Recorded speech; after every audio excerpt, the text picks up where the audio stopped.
Picture a flat, hot plain between two great rivers around 6,000 years ago. For mile after mile, there's almost nothing, reeds, mud, the shimmer of water in the distance. And then, rising out of that empty horizon, you see it, walls, towers, a mountain of mud brick climbing toward the sky, with smoke and noise and tens of thousands of people crowded around its base. You are looking at something that has never existed before in the history of the world. Not a camp, not a village, a city, the very first one, and almost everything about the way you live today, your job, your street, your government, even the words you're hearing right now, began in a place exactly like this. This is the story of the first cities and the people who built them out of mud, how we got here. The place is called Mesopotamia, which simply means the land between the rivers. Those two rivers are the Tigris and the Euphrates, and they run through what is today the country of Iraq. The southern part of this land was known as Sumer, and it's here, more than 5,000 years ago, that humans first did something genuinely new. For most of our history, people lived in small groups, a few families, a village at most. Everyone knew everyone. Everyone did more or less the same work. Find food, grow food, survive. To go from that to a city packed with tens of thousands of strangers is one of the biggest leaps our species has ever made. So how did it happen? Why would people who had lived in villages for thousands of years suddenly pile together into one enormous, crowded place? The answer begins, of all places, with mud and water. Southern Mesopotamia had a problem and a gift. The gift was rich, fertile soil left behind by the rivers. The problem was that it almost never rained. So the people there did something clever. They dug. They cut channels and canals to carry river water out across the dry fields. They invented large-scale irrigation. And that changed everything. With water guided exactly where they wanted it, farmers could grow far more grain than their own families needed. For the first time, there was a surplus, extra food, piled up in storehouses, more than enough to go around. Now think about what extra food really means. If one farmer can grow enough to feed 10 people, then 9 other people are suddenly free. Free to not farm. Free to spend their days doing something else entirely. And that simple fact, a few people growing food for many, is the seed from which the entire city grows. So what did all those freed up people do? They became specialists. In a village, you do a bit of everything. In a city, you can do one thing all day better than anyone else and trade for the rest. And so, for the first time, you get a whole society of jobs. There were potters shaping clay on the newly invented potter's wheel, and weavers making cloth, and metalworkers, and brewers, and builders, and merchants. There were priests who ran the temples, and soldiers who guarded the walls, and officials who kept everything organized. This is the real magic of a city. It's not just a lot of people in one place, it's a lot of people doing different things, all depending on each other. The potter eats because the farmer grows grain. The farmer drinks from a cup because the potter makes it. Each person is a single thread, and the city is the cloth they weave together. Once humans discovered that we're far stronger, specialized, and connected than alone, there was no going back. The greatest of these first cities was a place called Uruk. Around 5,000 years ago, Uruk may have held tens of thousands of people behind its great walls, making it, almost certainly, the largest city in the entire world at that time. To anyone from a small village, Uruk would have been overwhelming. The noise, the crowds, the smell of bread and smoke and animals, the sheer number of faces you would never see again. At the heart of the city stood its temple, raised up on a massive stepped tower of mud brick called a ziggurat. Picture an artificial mountain, built in shrinking layers like a wedding cake, climbing high above the flat plain so it could be seen for miles.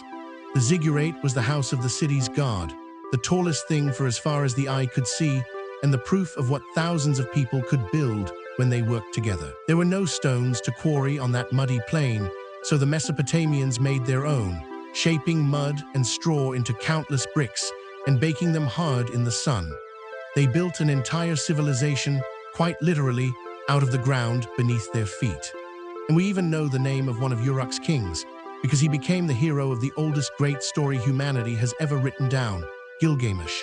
Thousands of years before anyone had heard of Greek myths or knights or wizards, the people of Uruk were telling an epic tale of a mighty, restless king, his wild best friend, a monster in a distant cedar forest, and a long, sorrowful search for the secret of living forever.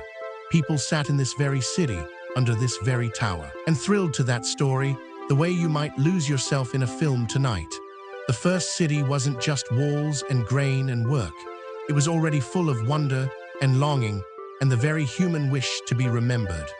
A village of 30 people doesn't need much governing, but a city of thousands, that's a different story. Who decides where the canals go? Who settles arguments? Who organizes the harvest, guards the walls, stores the grain? When that many strangers live side by side, you need rules and someone to enforce them. And so the city gave us something else for the first time: organized power. Kings rose up to rule these cities, claiming the backing of the gods. Temples became not just places of worship, but centers of wealth and administration. And eventually, to keep order among so many people, rulers began to write their rules down for everyone to see, the first written laws, the distant ancestors of every legal code we live under today. Government, taxes, courts, the very idea that a society runs on agreed-upon rules rather than just the strongest fist. All of it was being figured out for the first time in the mud-brick streets of Sumer. Centuries later, a Mesopotamian king named Hammurabi would carve a whole code of laws onto a great stone pillar for all to see. An eye for an eye is one of his rules that still echoes today. But the idea he was working from, that the rules belong to everyone, written down above any single person, was born here, in these first crowded cities. There's one more thing a city does that a village never could, and it's easy to miss. A city reaches out across the world. Remember, southern Sumer had almost nothing but mud and water, no stone for grand building, no metal for tools, no timber for great roofs. The tallest things around were reeds, and yet the Sumerians had something everyone wanted, that enormous surplus of grain and beautiful crafted goods made by all those specialists. So they traded, up and down the rivers and out across the seas. Boats carried Sumerian grain and cloth and pottery away, and came back loaded with cedar wood from distant mountains, copper from across the water, and precious blue lapis lazuli stone that had to travel hundreds of miles from what is now Afghanistan. Think about what that means.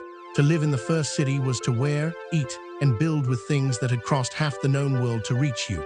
The city pulled in goods and people and ideas from far beyond the horizon and tied distant lands together through trade. That web of connection, strangers depending on strangers across vast distances, is something we now call the global economy. It started with grain barges on a muddy river. But here is my favorite part of the whole story, because it's the one nobody expects. The city gave us writing, and writing was not invented by a poet or a priest or a king with something grand to say. It was invented by accountants. Think about it. Your city has enormous storehouses full of grain, herds of sheep, jars of oil, bundles of cloth, all flowing in and out, all belonging to different people. How do you keep track of it? Your memory simply isn't good enough. So the Mesopotamians started pressing little marks into wet clay tablets, a mark for a measure of barley, a mark for a sheep, a mark for a jar of oil. The first writing in human history was quite literally a set of receipts, records of who owed what to whom. They pressed these marks with a cut reed, and the wedge-shaped strokes give the writing its name, cuneiform, from the Latin word for wedge. At first the marks were simple pictures and tallies, but over time they grew more clever until they could capture not just numbers and goods but sounds and names and finally whole sentences. And once you can write down a sentence, you can write down anything: a law, a letter, a prayer, a story. The world's oldest great works of literature come from this very place. So humanity's most powerful invention, the ability to freeze a thought in a physical object and send it across distance and across time, all the way to you, right now, began as a way to count the sheep in a warehouse. We learned to write because the city gave us too much to remember. And clay, it turns out, was the perfect place to start. Paper rots, ink fades, but a clay tablet, once it's baked hard or simply dried in that fierce Mesopotamian sun, can last for thousands of years. Cuneiform writing went on to be used for some 3,000 years, longer than our own alphabet has existed, and then it was forgotten so completely that for centuries, those little wedge marks were a total mystery. It took brilliant detective work in modern times to crack the code and learn to read them again. And when we did, the warehouses of the dead cities began to speak, hundreds of thousands of tablets, telling us about kings and harvests, school lessons and love poems, a schoolboy in trouble for skipping class, a merchant complaining that his copper was low quality. Ordinary voices, 3,000 or 4,000 years old, suddenly talking to us across the silence, all because somebody once needed to keep track of grain. So where did the first cities come from? They grew step by step from a single breakthrough, learning to grow more food than you need. That surplus freed people to specialize. Specialists gathered together to trade and depend on one another. That gathering needed organizing, which gave us kings and laws, and keeping track of it all gave us writing. Each piece led to the next, until a muddy plain between two rivers held something the world had never seen, a place where tens of thousands of strangers lived and worked as one. And that's how we got the city, not just a pile of buildings, but the great human invention that contains all the others: jobs, government, trade, law, and the written word, all born together in the same crowded streets. Almost everything we think of as civilization was figured out, for the very first time, by people pressing reeds into clay beneath a mud brick tower in ancient Sumer.